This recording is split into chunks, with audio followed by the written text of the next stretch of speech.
নমস্কার, আপনারা দেখছেন বীরভূম আরসি টিভি, জেলার একমাত্র অনলাইন টিভি চ্যানেল। আপনারা জানেন যে বর্তমানে সারা বিশ্বে লকডাউন চলছে। এই পরিস্থিতিতে ছাত্রছাত্রীদের সুবিধার্থে বীরভূম আরসি টিভির বিশেষ নিবেদন বাংলার পাঠশালা অনুষ্ঠান।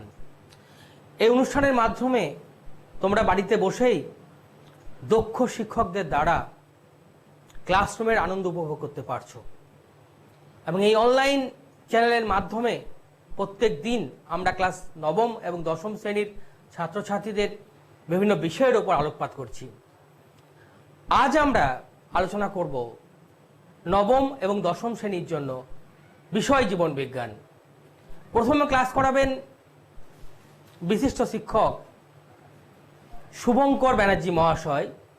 আপনাকে বীরভূম আরসি টিভির পক্ষ থেকে অসংখ্য ধন্যবাদ। তিনি নবম শ্রেণীর জীবন বিজ্ঞানের উপর আলোকপাত করবেন। এই ক্লাস করার সময় তোমরা খাতা পেন নিয়ে বসবে। কোনো অসুবিধা হলে যে হোয়াটসঅ্যাপ নাম্বারটা দেওয়া আছে আমাদের, সেখানে তোমরা প্রশ্ন পাঠাবে। কোনো অসুবিধা হলে সেই প্রশ্নের উত্তর আমরা নেক্সট ক্লাসে দেওয়ার চেষ্টা করব। তোমরা বাড়িতেই থাকবে, নিয়মবিধি মেনে চলবে, কোনো কারণে বাইরে বেরোবার দরকার হলে মাস্ক পরবে।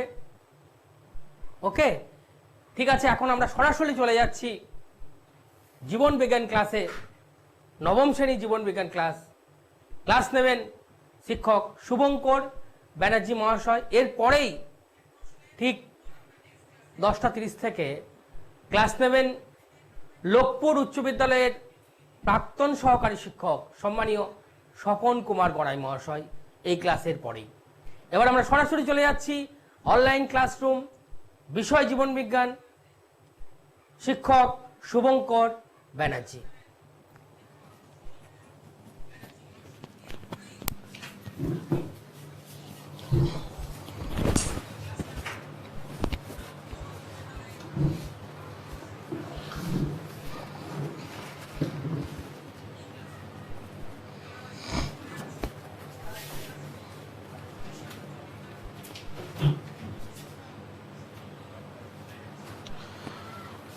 প্রথমেই বীরভূম আরসি টিভি চ্যানেলকে অসংখ্য ধন্যবাদ।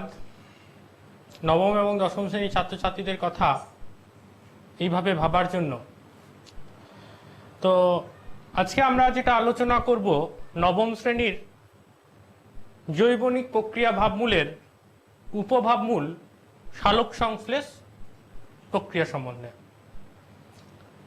তো তার আগে আমাদের যে ধারণাটা নিতে হবে যে সালোক সংশ্লেষ কাদের হয়, সালোক সংশ্লেষের তাৎপর্যটা কি, আমরা গোটা এই উপভাবমূল থেকে মোটামুটিভাবে এই ধারণাটা নেওয়ার চেষ্টা করব। তার আগে আমাদের এটা পড়ার আগে আমাদের একটু পিছিয়ে যেতে হবে, অর্থাৎ পুষ্টি কাকে বলে। পুষ্টির ধারণা, পুষ্টি কত রকমের হতে পারে। পুষ্টি বলছে যে পদ্ধতিতে জীব তার খাদ্য উপাদান গ্রহণ করে তার বিভিন্ন যে মৌলিক ধর্মগুলো পালন করে, তার মৌলিক ধর্মগুলো সম্পাদন করে, তাকেই পুষ্টি বলা হয়। সোজা কথায় পুষ্টি মোটামুটিভাবে দু রকমের। যদি আমরা টাইপ দেখি, একটা হচ্ছে স্বভোজী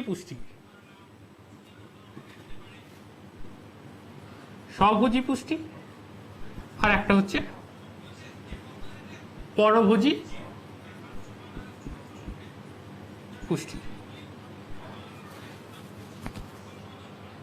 এবার স্বভোজী পুষ্টি এবং পরভোজী পুষ্টি কাকে বলবো? স্বভোজী পুষ্টি হচ্ছে যে সমস্ত জীব নিজেদের খাদ্য, অর্থাৎ যে পুষ্টি পদ্ধতি নিজেরাই, মানে নিজে, অর্থাৎ যারা নিজেদের খাদ্য উপাদান নিজেই তৈরি করতে পারে, সেই সমস্ত জীবকে স্বভোজী জীব বলা হয়। এবং এই সমস্ত জীবের যে পুষ্টি পদ্ধতি তাকে বলা হয়েছে স্বভোজী পুষ্টি পদ্ধতি। পরভোজী পুষ্টি অর্থাৎ এরা কোনো একটা প্রকারে স্বভোজী জীবেদের ওপরে নির্ভরশীল এবং এদের পুষ্টি পদ্ধতিটাকেই বলা হচ্ছে পরভোজী পুষ্টি। স্বভোজী পুষ্টিকে আমরা দুভাগে ভাগ করতে পারি। একটা হচ্ছে রাসায়নিকভাবে স্বভোজী পুষ্টি,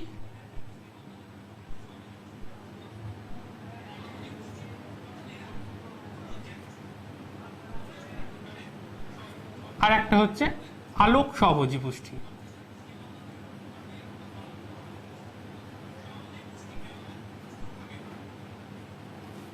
আলোক স্বভোজী পুষ্টি রাসায়নিকভাবে, অর্থাৎ যখন পুষ্টি পদ্ধতি কোনো রাসায়নিক মাধ্যমের উপরে নির্ভরশীল, কোনো রাসায়নিক এর উপর নির্ভরশীল, তখন তাকে বলবো রাসায়নিক স্বভোজী।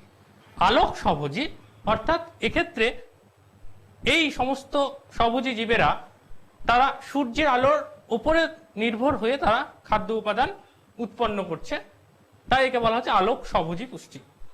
তো এই আলোক স্বভোজী পুষ্টির একটি গুরুত্বপূর্ণ শব্দ যদি আমরা বলি, সেক্ষেত্রে আমরা এই শব্দটা আলোক স্বভোজী পুষ্টির সঙ্গে অঙ্গাঙ্গিভাবে জড়িত যেটা, সেটা হচ্ছে সালোক সংশ্লেষ।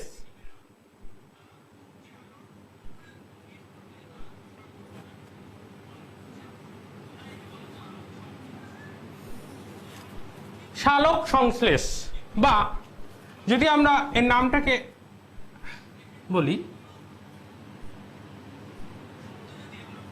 ফটোসিনথেসিস। ফটো মিন হচ্ছে লাইট,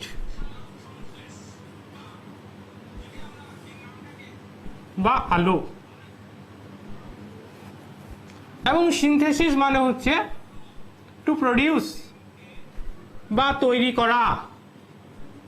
তার মানে কি আলো তৈরি করা? না, আলোর উপস্থিতিতে খাদ্য তৈরি করা। আমরা যদি বাংলা টার্মটাকে ভাঙি, সা মানে হচ্ছে উপস্থিতি, আলো, লোক কথাটা এসছে আলো থেকে, সংশ্লেষ মানে হচ্ছে তৈরি করা। অর্থাৎ সোজা কথায় সূর্যালোকের উপস্থিতিতে খাদ্য তৈরি করার প্রক্রিয়াকে সালোক সংশ্লেষ বলে। এটা আমরা নিচু ক্লাসে পড়ে এসেছি। বিজ্ঞানী বার্নেস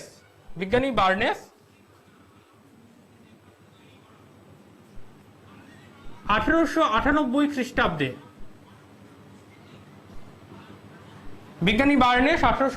খ্রিস্টাব্দে, সালোক সংশ্লেষ কথাটি প্রথম প্রবর্তন করেন। তো এই সালোক সংশ্লেষ কাকে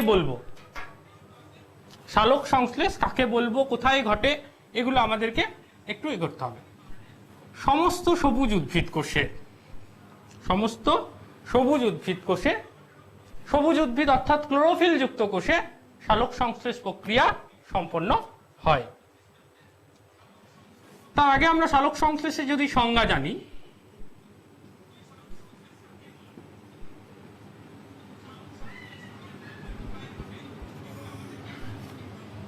বলছে যে শারীরবৃত্তীয় প্রক্রিয়ায়, অর্থাৎ প্রথম কথা, এটি যেহেতু সজীব কোষে ঘটে তাই এটি একটি শারীরবৃত্তীয়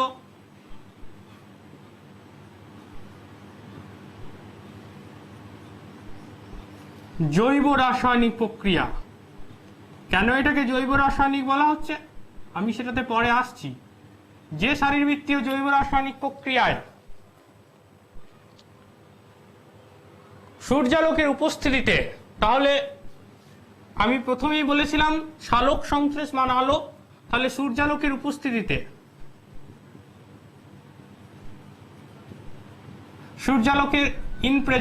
সূর্যালোকের উপস্থিতিতে ক্লোরোফিলের সহায়তায়, আমি কি বললাম, সবুজ উদ্ভিদ কোষে ঘটে। সবুজ উদ্ভিদ, তার মানে ক্লোরোফিলের সাহায্যে বায়ুমণ্ডলের কার্বন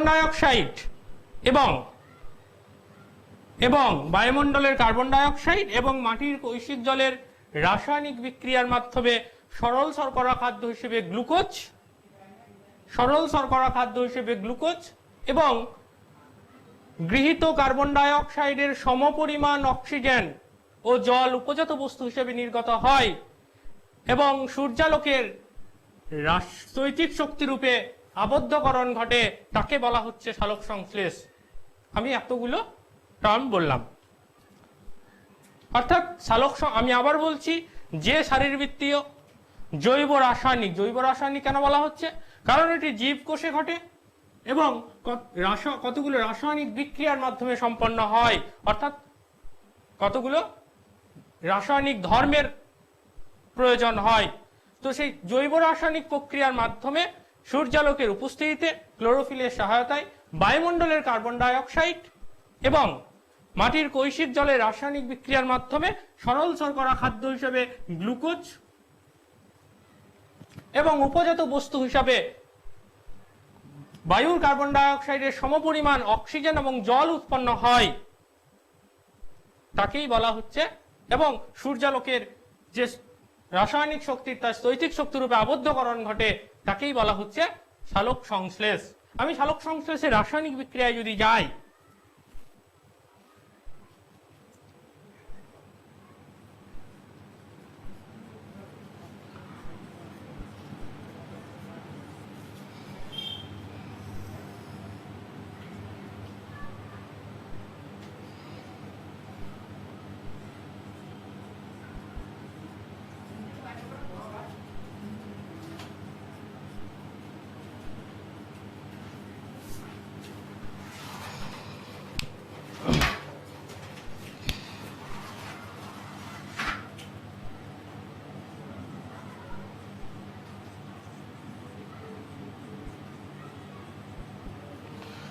আমি আবার বিক্রিয়াটা দিয়ে আমি একবার বলার চেষ্টা করছি। যে শারীরবৃত্তীয় জৈব রাসায়নিক প্রক্রিয়ায় সূর্যালোকের উপস্থিতিতে ক্লোরোফিলের সহায়তায় বায়ুমণ্ডলের কার্বন ডাই অক্সাইড এবং মাটির কৈশিক জলের রাসায়নিক বিক্রিয়ার মাধ্যমে সরল শর্করা হিসাবে গ্লুকোজ এবং উপজাত বস্তু হিসাবে গৃহীত কার্বন ডাই অক্সাইডের সমপরিমাণ অক্সিজেন এবং জল উৎপন্ন হয়, এবং এই যে সূর্যালোক তার খাদ্যের মধ্যে স্থৈতিক শক্তিরূপে অর্থাৎ স্থিতিশক্তিরূপে আবদ্ধকরণ ঘটে, স্ট্যাটিক এনার্জি রূপে আবদ্ধকরণ ঘটে, তাকেই বলা হচ্ছে সালোক সংশ্লেষ। আমরা যদি এই সালোক সংশ্লেষের রাসায়নিক বিক্রিয়াটা যদি ব্যাখ্যা করতে বলে, তাহলে আমরা কি বলবো? যে সমগ্র বিক্রিয়াটি সূর্যালোকের উপস্থিতিতে এবং ক্লোরোফিলের সহায়তায় ঘটে। 2 নম্বর, এই বিক্রিয়াটি কার্বন ডাই অক্সাইড এবং জলের রাসায়নিক বিক্রিয়ার মাধ্যমে সম্পন্ন হয়। 3 নম্বর, এই বিক্রিয়ার মাধ্যমে সরল শর্করা হিসেবে গ্লুকোজ উৎপন্ন হয়। 4 নম্বর, গৃহীত কার্বন ডাই অক্সাইডের সমপরিমাণ অক্সিজেন উৎপন্ন হয়। তো এই হচ্ছে আমার মেন সিনারিও বা আমার এই রাসায়নিক বিক্রিয়াটার ব্যাখ্যা। একটু খাতায় নোট করবে, একটু ইম্পর্টেন্ট কোশ্চেন এটা, যে সালোক সংশ্লেষের রাসায়নিক বিক্রিয়াটি ব্যাখ্যা করতে বলে। যাই হোক,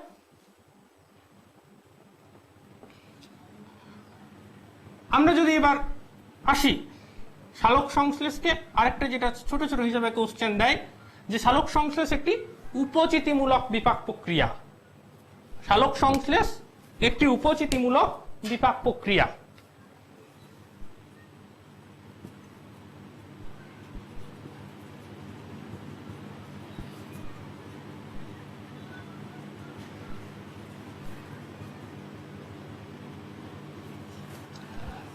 তার আগে আমাদের জানতে হবে উপচিতিমূলক বিপাক কাকে বলবো। উপচিতিমূলক বিপাক কাকে বলবো? বিপাক হচ্ছে 2 রকমের, একটা হচ্ছে উপচিতিমূলক বিপাক ক্রিয়া, একটা হচ্ছে অপচিতিমূলক বিপাক ক্রিয়া। উপচিতিমূলক অর্থাৎ যে বিপাক ক্রিয়ার দেহের শুষ্ক ওজন বৃদ্ধি পায় তাকে বলা হচ্ছে উপচিতিমূলক বিপাক ক্রিয়া। অপচিতি মানে যেখানে শুষ্ক ওজন হ্রাস পায়, আমাদের এখানে উপচিতিমূলক বিপাক ক্রিয়া। সালোক সংশ্লেষের ফলে আমরা দেখলাম যে সরল শর্করা হিসেবে গ্লুকোজ উৎপন্ন হচ্ছে,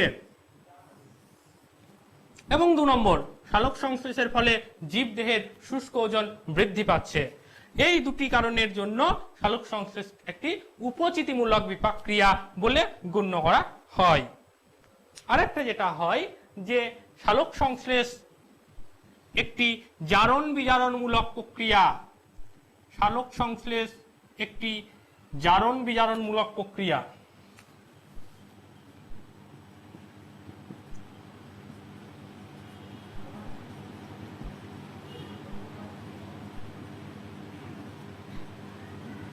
খাতা কলম নিয়ে বসে থাকবে, আমি যেগুলো এখন বলছি মোটামুটিভাবে এগুলো নোট করবে। সালোক সংশ্লেষ একটি জারণ বিজারণমূলক প্রক্রিয়া। আমরা যদি আবার ইকুয়েশনটা লিখি, 6CO2 প্লাস 12H2O, সূর্যালোক, chlorophyll,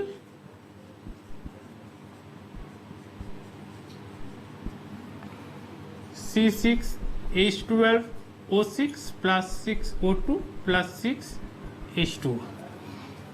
this is the equation, অর্থাৎ এটাই আমাদের সালোক সংশ্লেষের রাসায়নিক সমীকরণ। এবং এক্ষেত্রে যদি আমরা দেখি যে এখানে বিজারণটি সম্পন্ন হয়েছে, অর্থাৎ হাইড্রোজেনের বিজারণ, হাইড্রোজেনের সংযুক্তি হয়েছে, আর এখান থেকে হাইড্রোজেনের মুক্তি হয়েছে,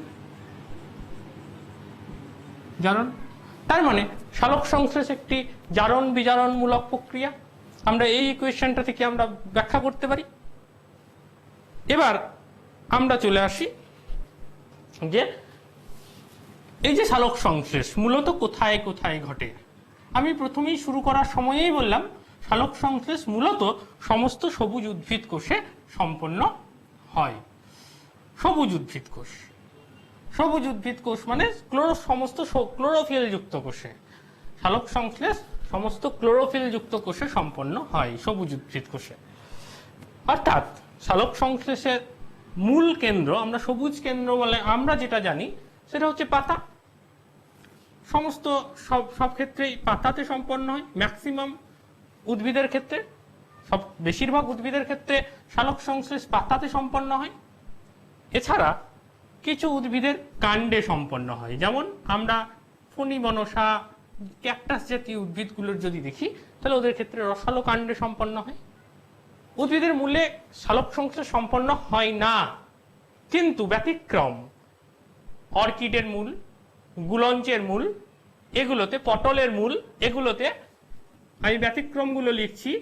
মূল হচ্ছে, মূলে যেখানে সালোক সংশ্লেষ সম্পন্ন হয়, অর্কিড, গুলঞ্চ, এই সমস্ত উদ্ভিদগুলোর মূলে সম্পন্ন হচ্ছে পটল।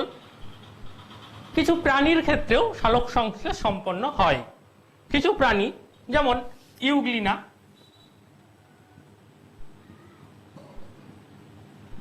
ইউগ্লিনা, ক্রাইস্যামিবা,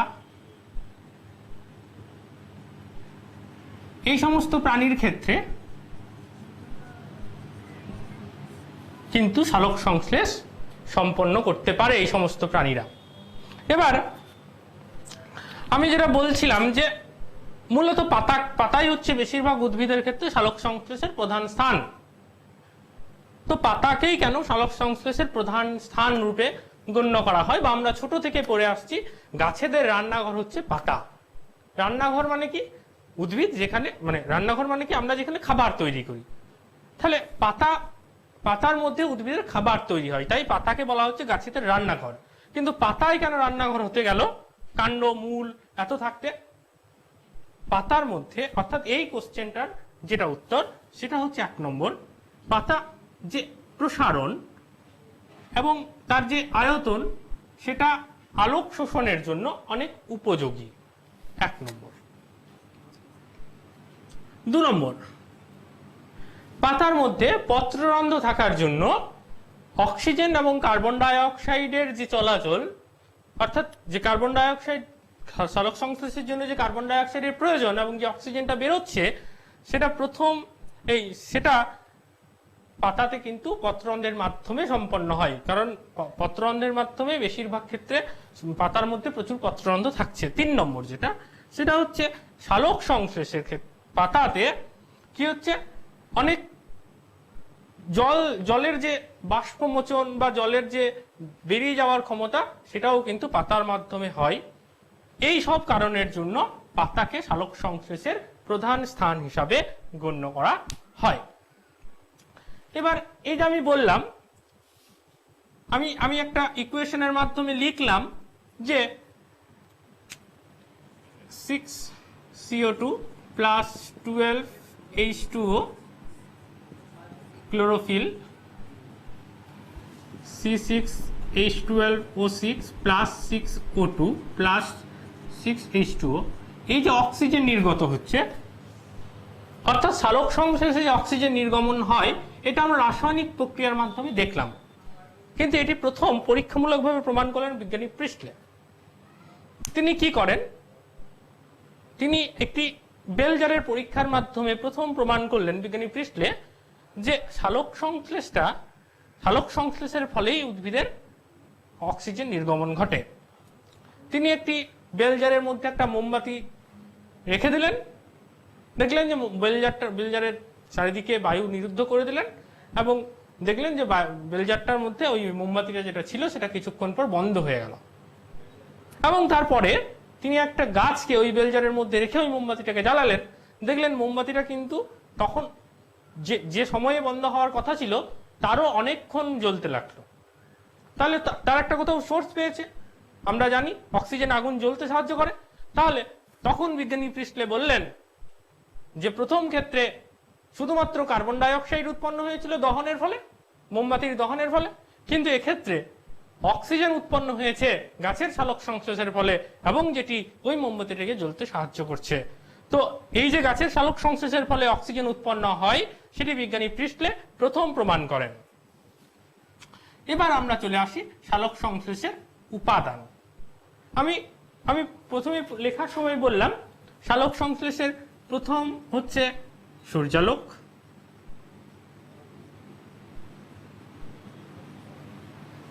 দু নম্বর হচ্ছে ক্লোরোফিল,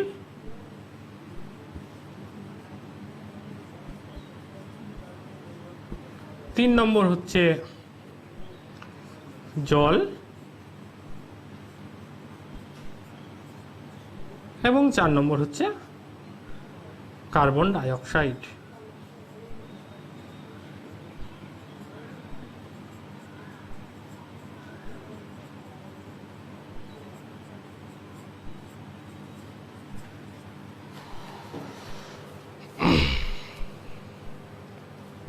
সালোক সংশ্লেষে যে উপাদানগুলো, তার উৎস এবং তাদের যে ব্যবহার অর্থাৎ তাদের যে গুরুত্ব সালোক সংশ্লেষে, সেটা সম্বন্ধে জানবো। তো প্রথম হচ্ছে সূর্যালোক। সূর্যালোকের উৎস আমাদেরকে নিশ্চয়ই বলার কিছু নেই যে সূর্যালোক সূর্যের যে বিশাল রশ্মি সেখান থেকে আসছে, কিন্তু তার যে দৃশ্যমান আলোক রশ্মি বা দৃশ্যমান আলোক বর্ণালী সেইটুকুই কিন্তু আমরা সালোক সংশ্লেষের জন্য ব্যবহার করতে পারি। অর্থাৎ দৃশ্যমান আলোক বর্ণালীর যেটুকু অংশ সালোক সংশ্লেষে ব্যবহৃত হয়, সালোক সংশ্লেষের জন্য উপযুক্ত, সালোক সংশ্লেষের বৃদ্ধিতে সাহায্য করছে, তাকেই বলা হচ্ছে কার্যবর্ণালী।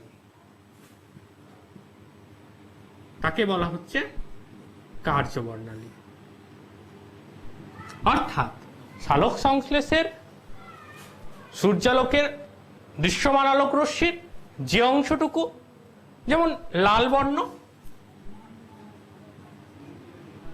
650 থেকে 730 ন্যানোমিটার এবং নীল বর্ণের আলোতে 430 ন্যানোমিটার, 430 থেকে 460 ন্যানোমিটার তরঙ্গ দৈর্ঘ্যের আলোতে সালোক সংশ্লেষ সব থেকে ভালো হয়, তাই এটাকে বলা হচ্ছে কার্যবর্ণালী। এক্ষেত্রে আমরা পরে উঁচু ক্লাসে যে পড়বো রেড ড্রপ ইমার্শন ইফেক্ট, যাই হোক, পরে কার্যবর্ণালীর পর যেটা সেটা হচ্ছে শোষণ বর্ণালী। অর্থাৎ আমরা দেখছি কার্যবর্ণালী কিন্তু সালোক সংশ্লেষের সঙ্গে অঙ্গাঙ্গিভাবে জড়িত, কিন্তু শোষণ বর্ণালী কাকে বলবো? বলছে দৃশ্যমান আলোক রশ্মির আলোক বর্ণালীর যে অংশটুকু শোষিত হচ্ছে, একটা নির্দিষ্ট রঞ্জক দ্বারা শোষিত হচ্ছে, একটা নির্দিষ্ট রঞ্জক দ্বারা যে আলোক বর্ণালী, দৃশ্যমান আলোক রশ্মির যে আলোক বর্ণালী শোষিত হচ্ছে, তাকে বলা হচ্ছে শোষণ বর্ণালী। এবং শোষণ বর্ণালী কিন্তু সালোক সংশ্লেষের সঙ্গে কিন্তু খুব যে যুক্ত থাকতেও পারে, নাও থাকতে পারে। এবং এক্ষেত্রে আমরা যে শোষণ বর্ণালী, সেই শোষণ বর্ণালী মাপার যে যন্ত্র সেটা হচ্ছে স্পেকট্রোফটোমিটার। লিখে রাখো, স্পেকট্রোফটোমিটার।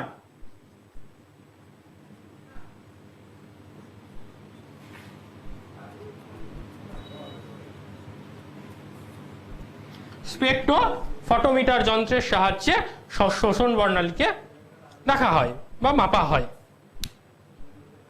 এবার সূর্যালোকের আমরা আইনস্টাইনের যদি আমরা জানি যে আইনস্টাইনের তত্ত্বানুসারে ফোটন হচ্ছে এ প্যাকেজ অফ লাইট, অর্থাৎ ফোটন কণা যে সমষ্টি তাকেই বলা হচ্ছে লাইট। এবার এখান থেকে একটু কোয়ান্টাম ইল্ড এবং কোয়ান্টাম রিকোয়ারমেন্ট।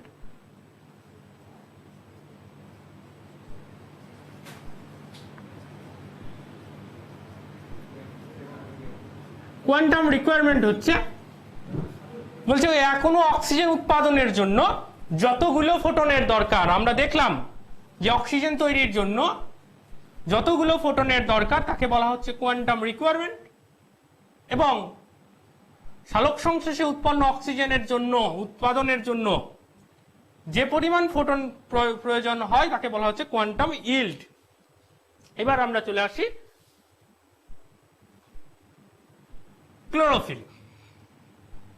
ক্লোরোফিলের আগে আমরা যদি দেখি, অর্থাৎ যে বিভিন্ন রঞ্জক, শুধু ক্লোরোফিল নয় সালোক সংশ্লেষে, ক্লোরোফিল একটা প্রধান রঞ্জক, কিন্তু বিভিন্ন রঞ্জক বলছে এই রঞ্জকগুলোর মধ্যে রঞ্জক অর্থাৎ সালোক সংশ্লেষে যে রঞ্জকগুলো ব্যবহৃত হয়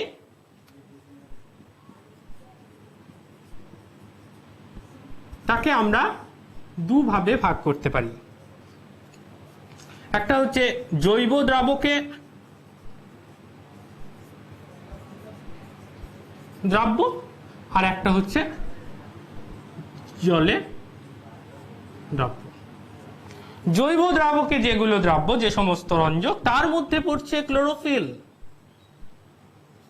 তার মধ্যে পড়ছে ক্লোরোফিল এবং ক্যারোটিনয়েড।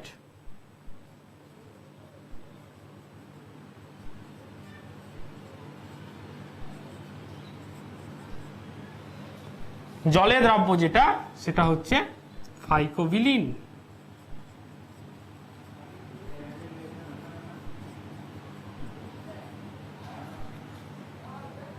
ফাইকোবিলিন আবার তিন রকমের হয়, ফাইকোএরিথ্রিন, ফাইকোসায়ানিন, অ্যালোফাইকোবিলিন বা অ্যালোফাইকোসায়ানিন। ক্লোরোফিল পাঁচ রকমের হয়। Chlorophyll A, chlorophyll B, chlorophyll C, chlorophyll D, chlorophyll E.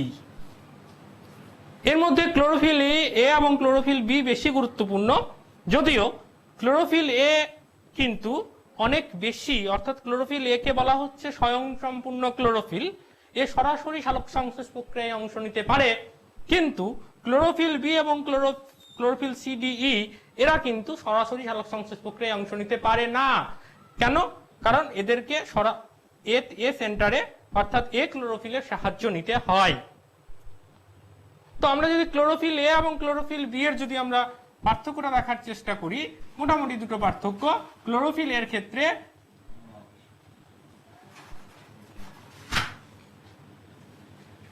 CH3 group থাকছে এবং ক্লোরোফিল বি এর ক্ষেত্রে অ্যালডিহাইড গ্রুপ থাকছে।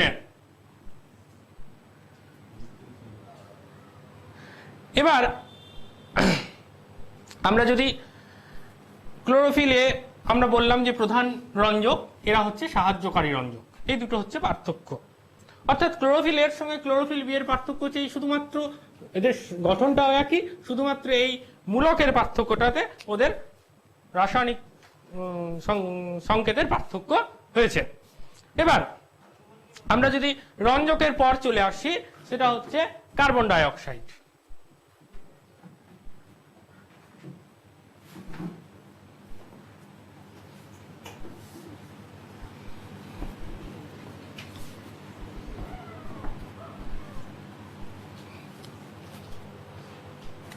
Carbon die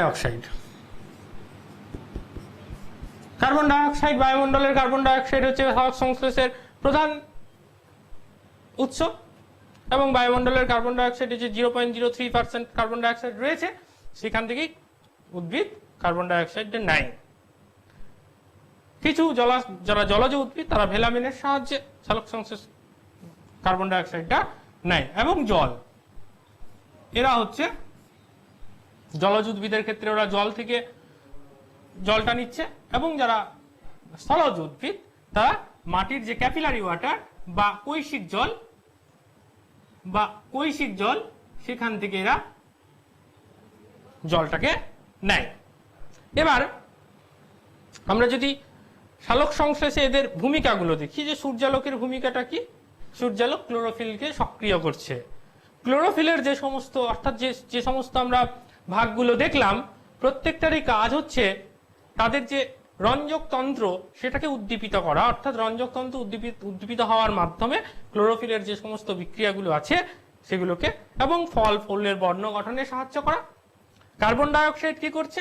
carbon die oxide জলের সঙ্গে যুক্ত হচ্ছে, এবং পরবর্তী ক্ষেত্রে আমরা যখন অন্ধকার দশা দেখব সেখানে কার্বন ডাই অক্সাইড আরইউবিপির সঙ্গে যুক্ত হয়ে একটা গ্লুকোজ উৎপাদনে সাহায্য করছে। এবং জল যেটা, সেটা যে অক্সিজেন উৎপন্ন হচ্ছে, সেই অক্সিজেন জল থেকে আমাদের যে উপজাত বস্তু যে অক্সিজেন, সেই জলের যে অক্সিজেন সেটাই হচ্ছে ওই অক্সিজেনের উৎস।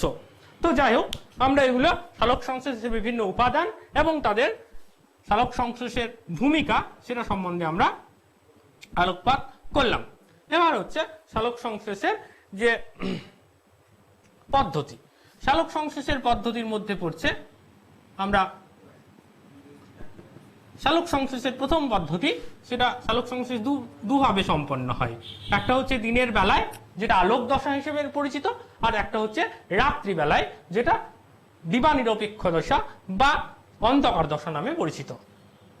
অন্ধকার দশার বিক্রিয়াগুলি প্রথম বিজ্ঞানী ব্ল্যাকম্যান আবিষ্কার করেন, তাই একে ব্ল্যাকম্যান, এই দশার বিক্রিয়াগুলিকে ব্ল্যাকম্যান বিক্রিয়াও বলা হয়। তো আমরা প্রথমে আলোক দশা নিয়ে আলোকপাত করব।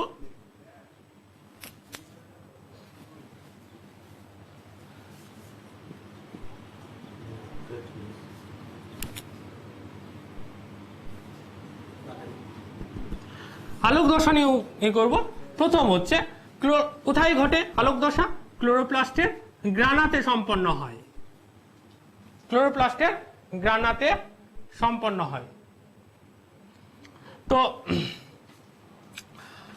আমাদের এই যে পদ্ধতিগুলো, এই পদ্ধতিগুলো নিয়ে আমরা পরের দিন আমরা আলোচনা করব। আমরা শুধু পদ্ধতিগুলো একটু নামগুলো লিখে রাখি, যে প্রথমে হচ্ছে ক্লোরোফিলের সক্রিয়করণ, ক্লোরোফিলের সক্রিয়করণ। 2 নম্বর হচ্ছে ফটোলাইসিস। আমরা পরের দিন এগুলো নিয়ে ডিটেলস আলোচনা করব। 3 নম্বর হচ্ছে বিজারিত NADPH2 গঠন, NADPH2 গঠন। 4 নম্বর হচ্ছে অক্সিজেনের নির্গমন। আমরা এই সালোক সংশ্লেষের এই দশাগুলোর থেকে যে কোশ্চেন বা দুটো দশাই পরের দিন আমরা, এবং 5 নম্বর হচ্ছে ফটোফসফোরাইলেশন।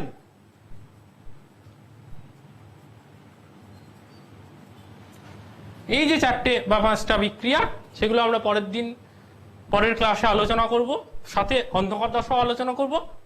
তো এই যতটা পড়ালাম আর কি, সেখান থেকে যে ধরনের কোশ্চেন আমাদের আসতে পারে সেটা হচ্ছে সালোক সংশ্লেষ কাকে বলে, সালোক সংশ্লেষ কথাটি যেহেতু MCQ বেসিস কোশ্চেন, সালোক সংশ্লেষ কথাটি প্রথম কে প্রবর্তন করেন, সালোক সংশ্লেষের যে রাসায়নিক বিক্রিয়া সেটি লিখতে বলবে, এবং তারপর সেটাকে আমাদেরকে ব্যাখ্যা করতে বলবে।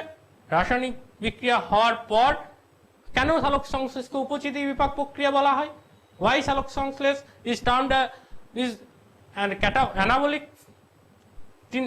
তারপরে যেটা কোশ্চেন, সালোক সংশ্লেষকে কেন জারণ বিজারণমূলক প্রক্রিয়া বলা হয়, সালোক সংশ্লেষের ফলে আমাদের রাসায়নিক শক্তি কিভাবে স্থৈতিক শক্তি রূপে আবদ্ধকরণ ঘটছে সেটা আমরা এখানে দেখব, এটাও একটা ওখানে কোশ্চেন।